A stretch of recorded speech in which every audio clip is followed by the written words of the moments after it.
SDPI के नेता तस्लीम रहमानी साहब इस वक्त मेरे साथ मौजूद हैं, जिनसे आज बहुत ही अहम टॉपिक पर, एक अहम मुद्दे पर बात करने वाला हूं। मुद्दा यह है पॉपुलर फ्रंट ऑफ इंडिया की फंडिंग का मुद्दा, जिसको लेकर लगातार सवाल उठते रहे हैं कि पॉपुलर फ्रंट ऑफ इंडिया को फंडिंग कहां से होती है। सरकार लगातार ये कहती रही है कि इस संगठन को विदेशों से फंडिंग है और यह संगठन देश तोड़ने की बात करता है। रहमानी साहब से होंगे सीधे सवाल, बेबाक सवाल। सबसे पहले आपका स्वागत। शुक्रिया, बहुत बहुत शुक्रिया। सवाल सीधा आपसे है, पीएफआई की फंडिंग कहां से होती है? जवाब सीधा यह है कि आवाम से होती है।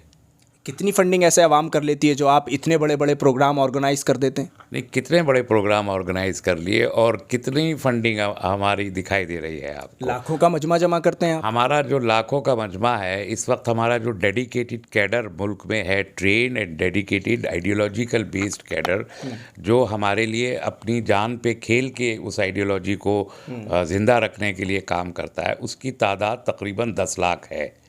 10 लाख है। हमने कहीं 10 लाख का मजमा दिखाया है? तो जो हमसे हमदर्दी रखने वाले लोग हैं, जो आइडियोलॉजी पे यकीन रखने वाले लोग हैं, वो हमारी एक आवाज़ पे आधी रात को भी इकट्ठे होके हो जाते हैं, कहीं भी हो जाते हैं। ये बात जानती है, आरएसएस भी जानती है, बीजेपी भी जानती है, और असल ख़तरा उन लोगों को यही है।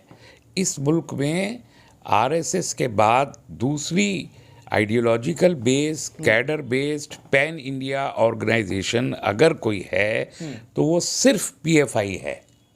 इस एक सच्चाई को याद रखना चाहिए कि इतनी बाकी ऑर्गेनाइजेशन को महीनों मेहनत करनी पड़ेगी मजमे इकट्ठे करने के लिए।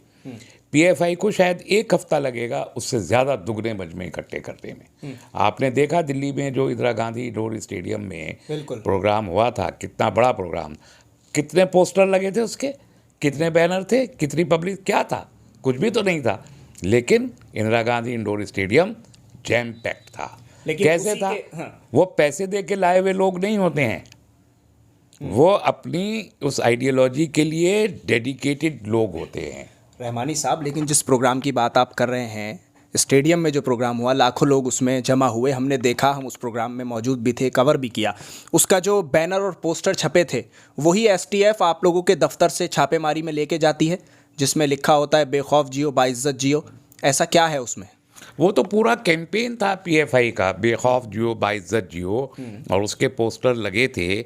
उसे लेके मैं यूपी में ख़ास तौर पर पुलिस को बहुत परेशानी थी। मैं खुद गया था वहाँ उत्तर प्रदेश के डीजीपी के पास, और उनसे मैंने पूछा था कि आपको क्या परेशानी है इससे। तो उन्होंने कहा था कि नहीं, ये तो बहुत अच्छा नारा है, हमको तो इससे कोई परेशानी नहीं है, इस पर जो तस्वीर बनी हुई है उससे परेशानी है। तो मैंने उनको कहा कि मुझे समझाइए तस्वीर का मतलब। तो उस पर थोड़ी मेरी उनसे बहस हुई थी। तो मैंने कहा आप मुख्तलिफ नुक्ता नज़र से सोच रहे हैं, हम मुख्तलिफ नुक्ता नज़र से कह रहे हैं। तो अब अगर ये आप उसको दूसरे नुक्ता नज़र से देख रहे हैं तो हमारी तो कोई प्रॉब्लम नहीं है, आप हमसे बात कर सकते हैं, हमसे पूछ सकते हैं, हम अपना नुक्ता नज़र आपको बता सकते हैं। लेकिन अगर किसी ने ये तय कर लिया हो कि उनको मुखालफत ही करनी है, कोई खौफ के साए में जी रहा हो, तो इसका तो हमारे पास कोई इलाज है नहीं। लगातार पीएफआई को बैन करने की मांग सरकार की तरफ से उठी है। हर जगह से तकरीरों में जो सुना जाता है, जो सरकार की तरफ से प्रोग्राम हो या कोई डिबेट हो, टीवी पर बैठे, तो यही कहा जाता है इस संगठन को बैन करना है, क्योंकि ये देश को तोड़ने की जो गतिविधियां हैं उनमें हमेशा एक्टिव रहा है, और आप लोगों के जो लोग हैं काम करने वाले, जिन्हें आप कैडर कहते हैं, उन लोगों को लगातार गिरफ्तार भी किया जाता रहा है इसी चीज़ को लेकर। आप तो एक आज़ाद जर्नलिस्ट हैं जी, आप ज़रा पीएफआई की और गहरी स्टडी कीजिए और ये बताने की कोशिश कीजिए कि ये वो आमाल हैं कि जिससे लगता है कि पीएफआई मुल्क को तोड़ने वाला संगठन है। फिर मैं जानूं कि वाकई इस इल्ज़ाम में कोई सदाकत है या नहीं। एक बात। दूसरी बात मैं ये अर्ज़ करना चाहता हूँ, पीएफआई से तो सब लोग पूछते हैं, सब लोग नहीं, सरकार पूछती है फंडिंग कहाँ से। ईडी ने 26 जगह छापे मारे एक ही दिन में, क्या पाए? लिख के दे के आए कागज़ के टुकड़े पे, कुछ पाए नहीं। तो एक मीडिया कंजम्पशन के लिए, खबर बनाने के लिए ये हरकतें, और हैरेस करने के लिए, खौफजदा करने के, कि नए लोग उससे न जुड़ें, डरें लोग ख़ास तौर पर कि पीएफआई से जुड़े तो ये होगा, ये होगा। ये एक बड़ा पर्पज़ होता है फंडिंग कहीं नहीं है, कुछ नहीं है, जितनी ज़रूरी होती है पब्लिक डोनेशन है। दूसरा मैं पूछना चाहता हूँ, ये सवाल कभी आरएसएस से पूछा है किसी ने कि उनकी फंडिंग कहाँ से होती है? उनसे पूछिए कि उनकी फंडिंग कहाँ से आती है। हज़ारों करोड़ रुपए उनका खर्च होता है, इतनी बड़ी ऑर्गेनाइजेशन चला रहे हैं, फॉरेन फंडिंग है उनकी, नॉन एनआरआईज उनको पेमेंट करते हैं। कहाँ से हाउडी मोडी हो जाता है वहाँ पर? वो हाउडी मोडी का पैसा कहाँ से आता है? ये अहमदाबाद में नमस्ते ट्रम्प का पैसा कहाँ से आता है? और उनके तो पेड वर्कर हैं, हमारा कैडर है, उनका पेड वर्कर है।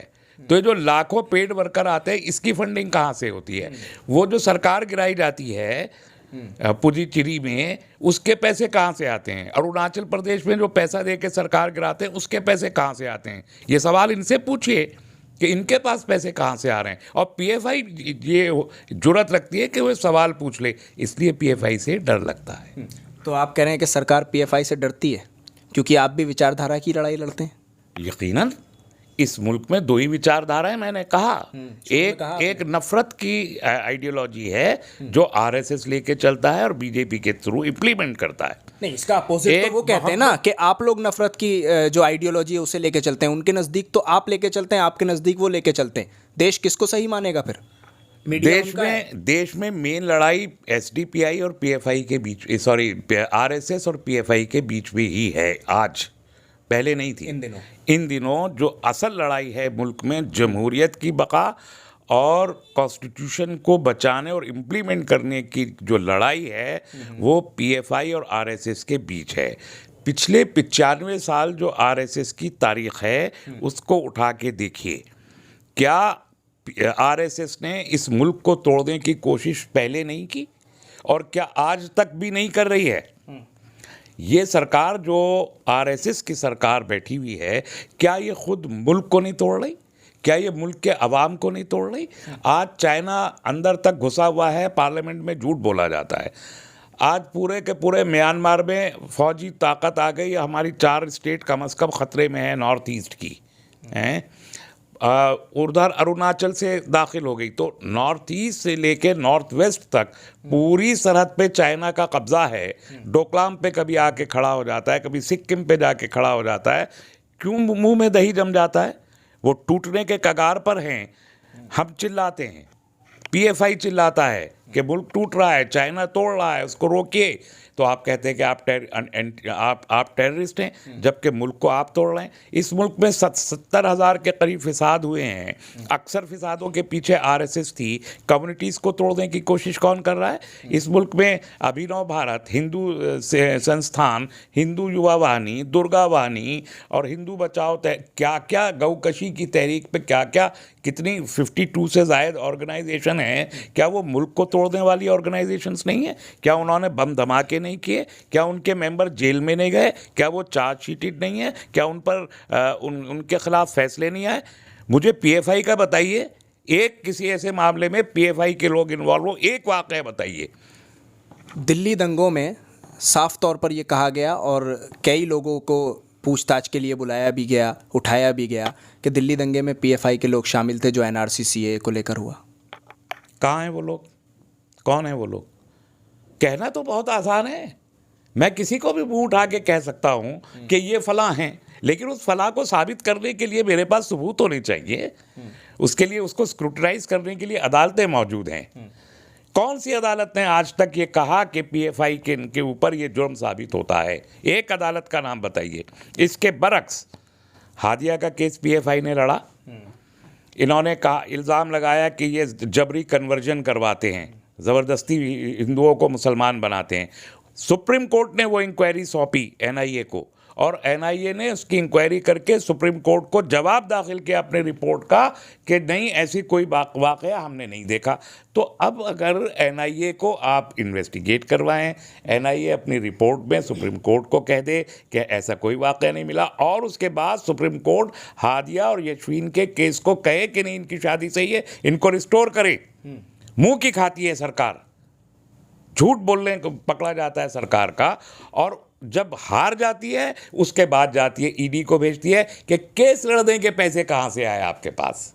ये अजीब मजाक है कि आप किसी मुवक्किल से जो अपना केस जीत जाए, अब आप जब जीत जाए केस अदालत में, तब आप उससे जाके सीबीआई के जरिए पूछवाए, ईडी के जरिए पूछवाए कि आपके पास केस लड़ने के पैसे कहाँ से आए थे। तो तब कहते फंडिंग कहाँ से आई थी। पहले जो झूठ बोलते हैं वो झूठ पकड़ा, लव जिहाद की पूरी कहानी वहीं से चलाई थी केरल से, वो सारा का सारा पेंडोरा बॉक्स जो है वो खुल गया कि झूठ बोल रहे थे। तो ये दिल्ली में भी आपके दफ्तरों पर, शाहीन बाग में 2 दफ्तर हैं पीएफआई के, दोनों पर लगातार देखा जा रहा है, पहले ईडी की रेड हुई, उसके बाद एसटीएफ ने, यूपी एसटीएफ ने रेड मारी। हालांकि वो लोग जो पोस्टर लेके गए वो वही थे, बेखौफ जियो बाइज्जत जियो, उसके अलावा एक ब्लैंक सीडी और कुछ डॉक्यूमेंट्स भी लेकर गए हैं।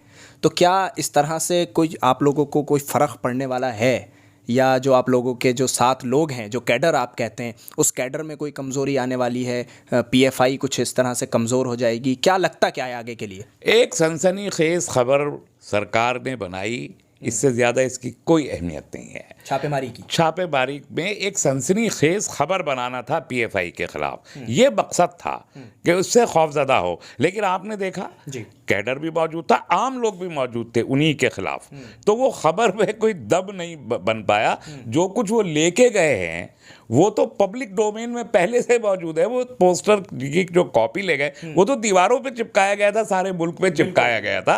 वो बैनर जो वो लेके गए वो तो दीवारों पे लगा हुआ था, सारी दुनिया ने उसको देखा है। तो वो ले जाके कौन सा बड़ा कमाल किया, तीर मारा। वो तो वैसे ही अगर कोई पूछ लेता, शायद पीएफआई के यहाँ स्टेट प्रेसिडेंट ने कहा भी कि वो मांगते तो हम ही भेज देते। और वो जब तो पब्लिक डोमेन में जब जो चीज़ दीवारों पे चिपकी हुई है उसको आप ले जाके क्या करेंगे? तो ये एक ड्रामेबाजी, ये सिर्फ कोई खौफजदा नहीं हो रहा, कोई कमज़ोर नहीं हो रहा, मजबूत हो रहे। और बहुत शुक्रिया रहमानी साहब इस पूरे मुद्दे पर बात करने के लिए। तस्लीम रहमानी साहब का साफ तौर पर कहना है, जिस तरह मैंने शुरू में रहमानी साहब से पूछा था कि पीएफआई को फंडिंग कहाँ से, तो रहमानी साहब ने इस बेबाक और सीधे सवाल का जवाब दिया है, पीएफआई को फंडिंग देश की आवाम से। दिल्ली से INN चैनल के लिए साहिल नकवी।